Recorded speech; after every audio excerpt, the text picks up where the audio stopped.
अथ सी साई चरित्र अध्याय 22 सर्व विषय रक्षा।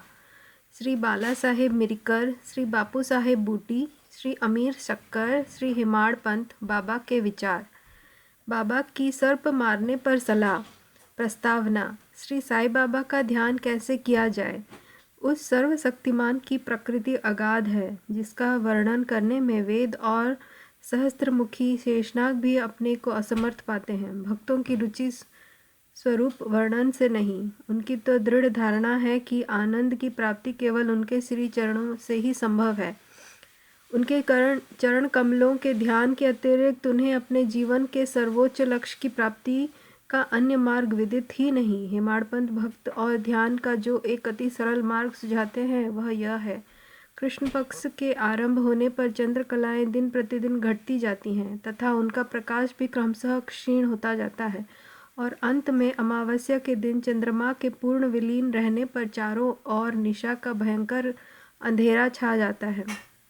परंतु जब शुक्ल पक्ष का प्रारंभ होता है तो लोग चंद्र दर्शन के लिए अति उत्सुक हो जाते हैं। इसके बाद द्वितीया को जब चंद्र अधिक स्पष्ट गोचर नहीं होता तब लोगों को वृक्ष की दो शाखाओं के बीच से चंद्र दर्शन के लिए कहा जाता है और जब इन शाखाओं के बीच उत्सुकता और ध्यानपूर्वक देखने का प्रयत्न किया जाता है तो दूर क्षितिज पर छोटी सी चंद्र रेखा के दृष्टिगोचर होते ही मन अति प्रफुल्लित हो जाता है। इसी सिद्धांत का अनुमोदन करते हुए हमें बाबा के श्री दर्शन का भी प्रयत्न करना चाहिए। बाबा के चित्र की ओर देखो। आहा, कितना सुंदर है। वह पैर मोड़कर बैठे हैं और दाहिना पैर बाएं घुटने पर रखा गया है। बाएं हाथ की उंगलियां दाहिने चरण पर फैली हुई हैं। दाहिने पैर के अंगूठे पर तर्जनी और मध्यमा अंगुली फैली हुई है। इस आकृति से बाबा समझा रहे हैं कि यदि तुम्हें मेरे आध्यात्मिक दर्शन करने की इच्छा हो तो अभिमान शून्य और विनम्र होकर उक्त दो उंगलियों के बीच से मेरे चरण के अंगूठे का ध्यान करो। तब कहीं तुम उस सत्य स्वरूप का दर्शन करने में सफल हो सकोगे। भक्ति प्राप्त करने का यह सबसे सुगम पंथ है। अब एक क्षण श्री साई बाबा की जीवनी का भी अवलोकन करें। साई बाबा के निवास से ही शिरडी तीर्थ स्थल बन गया है। चारों ओर के लोगों की वहाँ भीड़ प्रतिदिन बढ़ने लगी है तथा धनी और निर्धन सभी को किसी न किसी रूप में लाभ पहुँच रहा है। बाबा के असीम प्रेम, उनके अद्भुत ज्ञान भंडार और सर्वव्यापकता का वर्णन करने का सामर्थ्य किसे है। धन्य तो वही है जिसे कुछ अनुभव हो चुका है। कभी कभी वे ब्रह्म में निमग्न रहने के कारण दीर्घ मौन धारण कर लिया करते थे। कभी कभी वे चैतन्य घन और आनंद मूर्ति बन भक्तों से घिरे हुए रहते थे। कभी दृष्टांत देते तो कभी हास्य विनोद किया करते थे। कभी सरल चित्त रहते तो कभी क्रुद्ध भी हो जाया करते थे। कभी संक्षिप्त और कभी घंटों प्रवचन किया करते थे। लोगों की आवश्यकता अनुसार ही भिन्न भिन्न प्रकार के उपदेश देते थे। उनकी जीवनी और अगाध ज्ञान वाचा से परे था। उनके मुखमंडल के अवलोकन, वार्तालाप करने और लीलाएं सुनने की इच्छाएं सदा अतृप्त ही बनी रहीं। फिर भी हम फूले न समाते थे। जल वृष्टि के कणों की गणना की जा सकती है, वायु को भी चरम की थैली में संचित किया जा सकता है, परंतु बाबा की लीलाओं का कोई भी अंत ना पा सका। अब उन लीलाओं में से एक लीला का यहाँ भी दर्शन करें। भक्तों के संकटों के घटित होने के पूर्व ही बाबा उपयुक्त अवसर पर किस प्रकार उनकी रक्षा किया करते थे। श्री बाला साहेब मिरकर, जो सरदार काका साहेब के पुत्र थे तथा कोपरगांव के मामलतदार थे, एक बार दौरे पर चितली जा रहे थे। तभी मार्ग में वे साई बाबा के दर्शनार्थ सीढ़ी पर धारे। उन्होंने मस्जिद में जाकर बाबा की चरण वंदना की और सदैव की भांति स्वास्थ्य तथा अन्य विषयों पर चर्चा की। बाबा ने उन्हें चेतावनी देकर कहा कि क्या तुम अपनी द्वारका माई को जानते हो। श्री बाला साहेब इसका कुछ अर्थ न समझ सके, इसलिए वे चुप ही रहे। बाबा ने उनसे पुनः कहा कि जहाँ तुम बैठे हो वही द्वारका माई है। जो उसकी गोद में बैठता है वह अपने बच्चों के समस्त दुखों और कठिनाइयों को दूर कर देती है। यह मस्जिद माई परम दयालु है। सरल हृदय भक्तों की तो वह माँ है और संकटों में उनकी रक्षा अवश्य करेगी। जो उसकी गोद में एक बार बैठता है उसके समस्त कष्ट दूर हो जाते हैं। जो उसकी छत्र छाया में विश्राम करता है उसे आनंद और सुख की प्राप्ति होती है। तदुपरांत बाबा ने उन्हें उदी देकर अपना वरद हस्त उनके मस्तक पर रख कर आशीर्वाद दिया।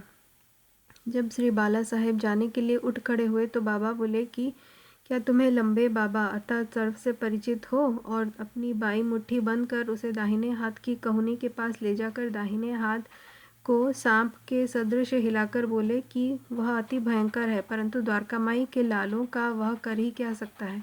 जब स्वयं ही द्वारका माई उनकी रक्षा करने वाली है तो सर्प की सामर्थ्य ही क्या है। वहाँ उपस्थित लोग इसका अर्थ तथा मिरिकर को इस प्रकार चेतावनी देने का कारण जानना चाहते थे, परंतु पूछने का साहस किसी में भी न होता था। बाबा ने श्यामा को बुलाया और बाला साहब के साथ जाकर चितली यात्रा का आनंद लेने की आज्ञा दी। तब श्यामा ने जाकर बाबा का आदेश बाला साहेब को सुनाया। वो बोले कि मार्ग में असुविधाएं बहुत हैं, अतः आपको व्यर्थ ही कष्ट उठाना उचित नहीं है। बाला साहेब ने जो कुछ कहा वह श्यामा ने बाबा को बताया। बाबा बोले कि अच्छा ठीक है, न जाओ, सदैव उचित अर्थ ग्रहण कर श्रेष्ठ कार्य ही करना चाहिए। जो कुछ होने वाला है सो तो होकर ही रहेगा।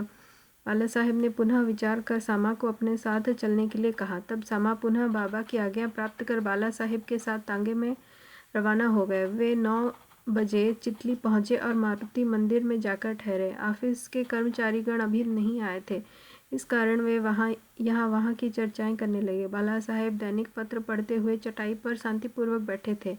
उनकी धोती की ऊपरी सिरा कमर पर पड़ा हुआ था और उसी के एक भाग पर एक सर्प बैठा हुआ था। किसी का भी ध्यान उधर न था। वह सी सी करता हुआ आगे रेंकने लगा। वह आवाज़ सुनकर चपरासी दौड़कर और लांटेन ले आया। सर्प को देखकर वह सांप सांप कहकर उच्च स्वर में चिल्लाने लगा। तब बाला साहेब अति भयभीत होकर कांपने लगे। श्यामा को भी आश्चर्य हुआ। तब वे तथा अन्य व्यक्ति वहाँ से धीरे से हटे और अपने हाथों में लाठियाँ ले लीं। सर्प धीरे धीरे कमर से नीचे उतर गया। तब लोगों ने उसका तत्काल ही प्राणांत कर दिया। जिस संकट की बाबा ने भविष्यवाणी की थी वह टल गया और साई चरणों में बाला साहेब का प्रेम दृढ़ हो गया।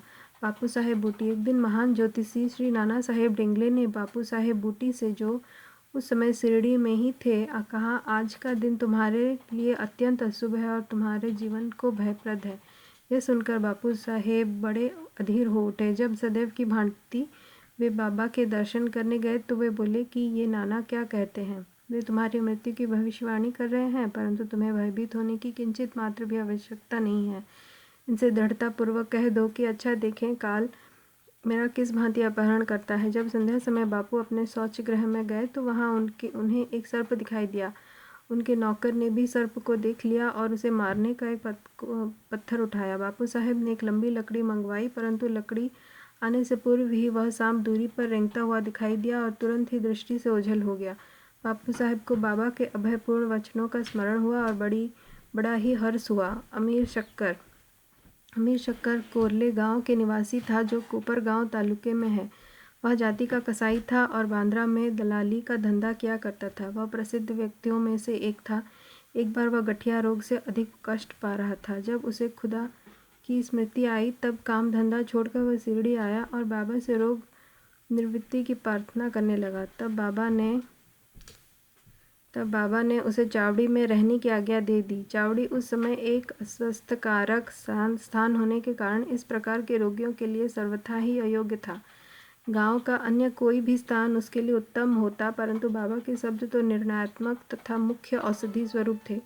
बाबा ने उसे मस्जिद में न आने दिया और चावड़ी में ही रहने की आज्ञा दी। वहाँ उसे बहुत लाभ हुआ। बाबा प्रातः और सायंकाल चावड़ी से निकलते थे तथा एक दिन के अंतर से जुलूस के साथ वहाँ आते और वहीं विश्राम किया करते थे। इसलिए अमीर को बाबा का सानिध्य सरलतापूर्वक प्राप्त हो जाया करता था। अमीर वहाँ पूरे 9 मास रहा। जब किसी अन्य कारणवश उसका मन उस स्थान से उब गया तब एक रात्रि में वह चोरी से उस स्थान को छोड़कर कोपरगांव की धर्मशाला में जा ठहरा। वहाँ पहुंचकर उसने वहाँ एक फकीर को मरते हुए देखा, जो पानी मांग रहा था। अमीर ने उसे पानी दिया, जिसे पीते ही उसका देहांत हो गया। अब अमीर किंकर्तव्य विमूढ़ हो गया। उसे विचार आया कि अधिकारियों को इसकी सूचना दे दूं तो मैं ही मृत्यु के लिए उत्तरदायी ठहराया जाऊंगा, और प्रथम सूचना पहुंचाने के नाते कि मुझे अवश्य इस विषय की अधिक जानकारी होगी, सबसे प्रथम मैं ही पकड़ा जाऊंगा। तब बिना आज्ञा शिरडी छोड़ने की उतावली पर उसे बड़ा पश्चाताप हुआ। उसने बाबा से मन ही मन प्रार्थना की और शिरडी लौटने का निश्चय कर उसी रात्रि बाबा के नाम लेते हुए पौ फटने से पूर्व ही शिरडी वापस पहुंचकर चिंता मुक्त हो गया। फिर वह चावड़ी में बाबा की इच्छा और आज्ञा अनुसार ही रहने लगा और शीघ्र रोग मुक्त हो गया। एक समय ऐसा हुआ कि अर्धरात्रि को बाबा ने जोर से पुकारा कि ओ अब्दुल, कोई दुष्ट प्राणी मेरे बिस्तर पर चढ़ रहा है। अब्दुल ने लालटेन लेकर बाबा का बिस्तर देखा, परंतु वहां कुछ भी न दिखा। बाबा ने ध्यानपूर्वक सारे स्थान का निरीक्षण करने को कहा और अपना सटका भी जमीन पर पटकने लगे। बाबा की यह लीला देखकर अमीर ने सोचा कि हो सकता है कि बाबा को किसी सांप के आने की शंका हुई हो। दीर्घकाल तक बाबा की संगति में रहने के कारण अमीर को उनके शब्दों और कार्यों का अर्थ समझ में आ गया था। बाबा ने अपने बिस्तर के पास कुछ रेंगता हुआ देखा। तब उन्होंने अब्दुल से बत्ती मंगवाई और एक सांप को कुंडली मारे हुए वहां बैठा देखा, जो अपना फन हिला रहा था। फिर वह सांप तुरंत ही मार डाला गया। इस प्रकार बाबा ने सामयिक सूचना देकर अमीर के प्राणों की रक्षा की। हेमाडपंत, बिच्छू और सांप। बाबा की आज्ञानुसार काका साहेब दीक्षित श्री एकनाथ महाराज के 2 ग्रंथों भागवत और भावार्थ रामायण का नित्य पठन किया करते थे। एक समय जब रामायण का पाठ हो रहा था, तब श्री हेमाडपंत श्री श्रोताओं में सम्मिलित थे। अपनी माँ के आदेश अनुसार किस प्रकार हनुमान के श्री राम की महानता का परीक्षा ली, यह प्रसंग चल रहा था। सब श्रोता जन मंत्रमुग्ध हो रहे थे तथा हेमाडपंत की भी वही स्थिति थी। पता नहीं कहाँ से एक बड़ा बिच्छू उनके ऊपर आ गिरा और उनके दाहिने कंधे पर बैठ गया, जिसका उन्हें कोई भान तक न हुआ। ईश्वर की श्रोताओं की रक्षा स्वयं करनी पड़ती है। अचानक ही उनकी दृष्टि कंधे पर पड़ गई।